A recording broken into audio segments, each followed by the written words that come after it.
Minha mãe, ela tem um irmão fora, que mora nos Estados Unidos há mais de 20 anos. Ele saiu ilegal, ele foi corajoso aos 18 anos. Atravessou o mar. Não, foi...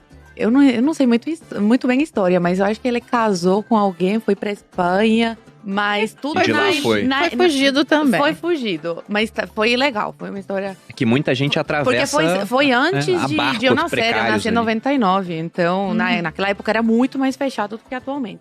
E aí esse meu tio, ele mandava coisas pra minha mãe, pra vender. Então a gente vendia no mercado negro, roupa, essas coisas, que você sobrevive lá mercado assim. negro. Deixa eu só fazer Tem um mercado parênteses negro. sobre isso.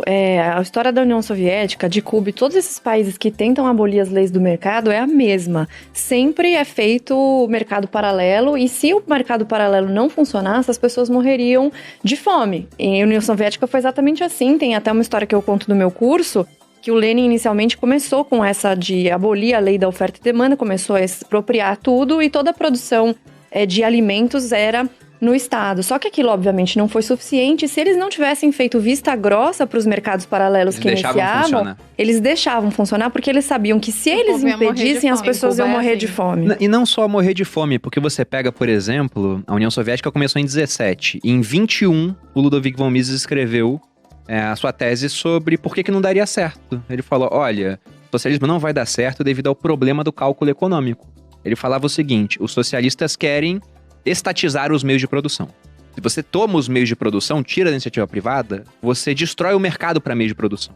Se não há mercado para meios de produção, não há preços. Se não há preço, não há sinalização do que deve ser produzido. Quando a gente vê, por exemplo, sei lá, você vai numa cidade, a água que deveria custar uns R$2, tá R$10. Isso tá te informando que, olha, tem muita demanda por água e tem pouca oferta.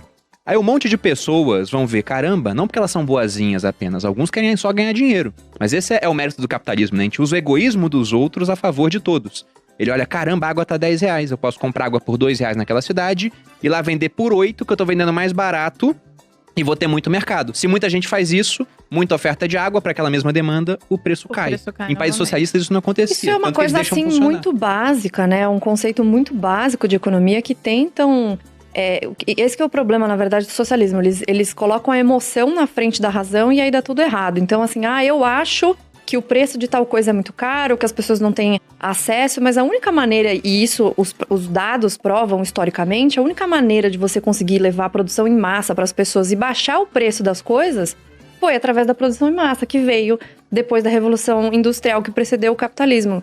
Isso, assim, é uma coisa, é um fato, não é uma opinião. As pessoas sempre falam, mas a minha opinião... Não tem opinião. Isso é assim que funciona e pronto, acabou.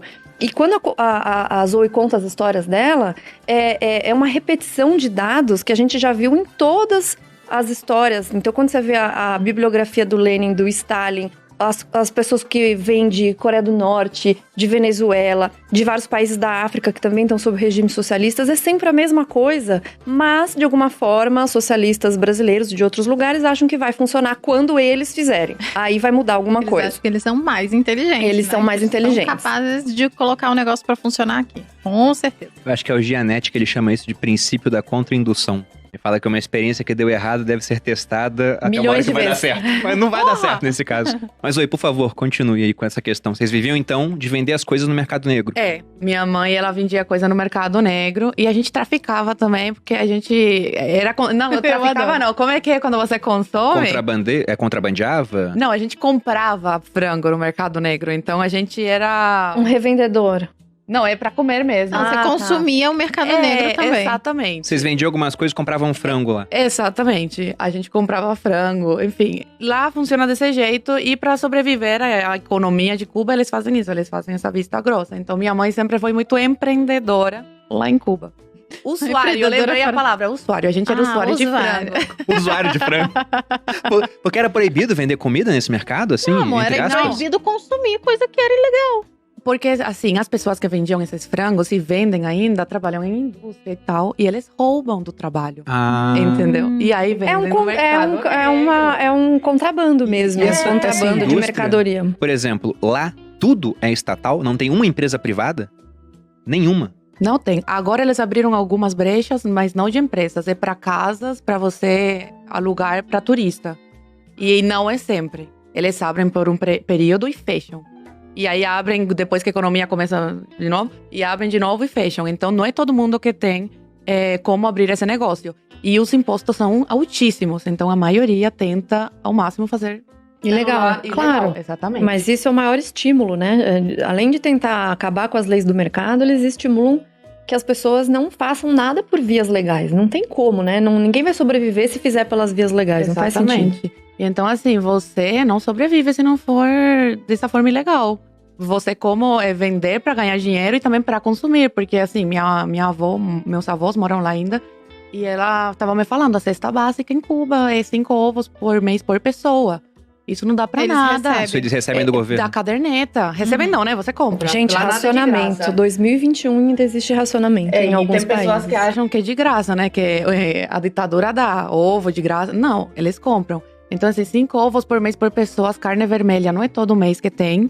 Frango não é todo mês que tem. Então, assim, minha vida, eu passei a maior parte do tempo comendo frango. E eu era privilegiada. Então, quando eu cheguei no Brasil, eu não aguentava mais ver frango na minha frente. Porque minha mãe mandava um dinheiro pra minha avó pra ela comprar uma caixa de frango. E aí, essa caixa tinha que dar pro mês todo. E era frango todo dia, frango todo dia.